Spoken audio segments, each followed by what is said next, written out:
Mark Stanton, how can I? How can I? Mark Stanton.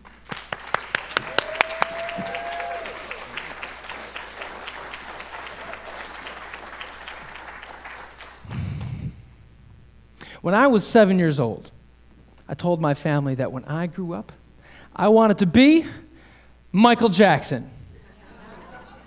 Yeah, they laughed too. My brother told me, "You can't be Michael Jackson, that's impossible." That hurt.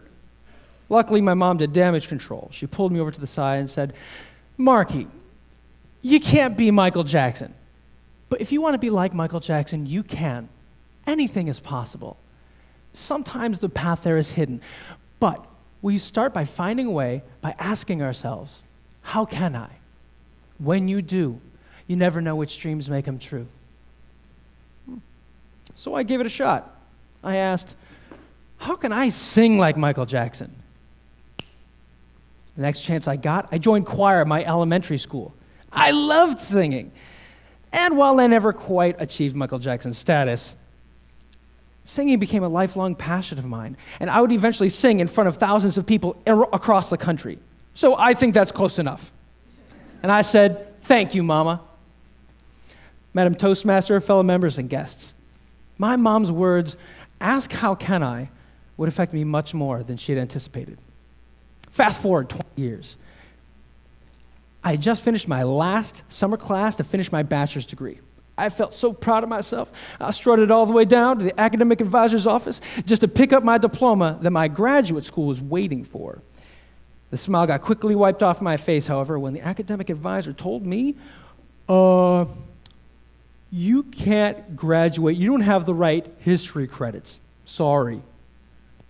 What? I'm supposed to start graduate school in a month?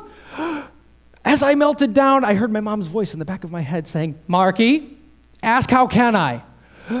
Okay, how can I get those credits? Oh, that reminds me. Students can get credits for classes. You just have to test out and pass the final exam. Just? It sounded like an awful path, but hey, it was a path. That same day, I signed up to take the necessary final with 6 days to prepare. Then the textbook that was required for this test was 500 pages. I asked, how am I going to read this huge book? I drank so much caffeine, my heart almost exploded. But I read that book in 5 days. The next day was the test. I had to get a 55 on it in order to pass. I scored 57. Oh. And I said, "Thank you, Mama." By not accepting the advisor's black and white response, and instead asking, how can I found a hidden path to my goal. But this wouldn't be the most important use of my mama's advice. To tell that story, we got to go back to my childhood. You see, ever since I was young, I knew that I was adopted.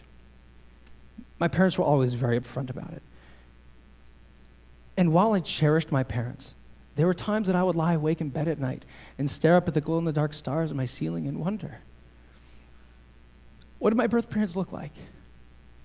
Did they ever think of me? Did they know what a great life I had? And I tried finding the two, but there were laws in my home state that prevented me from learning even so much as their names. But when I turned 30, I had had enough of not knowing who my birth parents were. I put my mom's wisdom to use one more time, and I asked,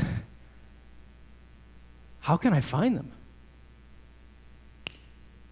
I would start this journey where every great search began, Google. Google told me about a service that could test your DNA, and it would match you for how closely you're related to every other person on the service. Who knows, maybe I'd find a blood relative. So I did it. And I found that I have 600 fourth cousins. A dead end. But 3 years go by, and a woman on that service messages me and says, so this service is telling me that we're first cousins. Who are you? First cousins? Oh my God. I poured my entire adoption story out to her. And she replied, Mark, I'm so happy to be telling you this. I'm your biological great aunt. Your birth father's name is Keith. Your birth mother's name is Patty. After a lifetime of searching, I'm finally getting answers. It wasn't long before I had Patty's address. And she didn't know that I had it or that I was looking for her. It took months of building up the courage before I finally wrote her a letter and sent it off. After days of torturous waiting, I got a text message on my phone from an unknown number. It said, Mark, I got your letter. If you're free, I'd love to talk.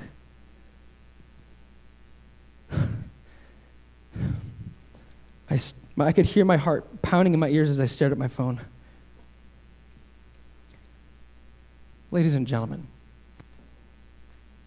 asking how can I brought me to this moment. It may seem silly how simple this principle is, but it's astonishing at how dramatically it can affect your life. I can't.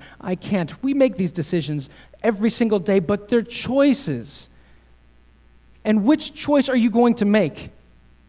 One that has limitation and stagnation, or one that has possibility and the unknown? So if you want to be like your idol, ask, how can I? If you have someone in your life telling you, you can't achieve your goals, so let's say, well, how can I?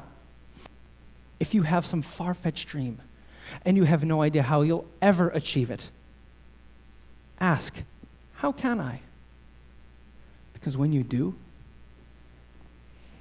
you never know which dreams may come true.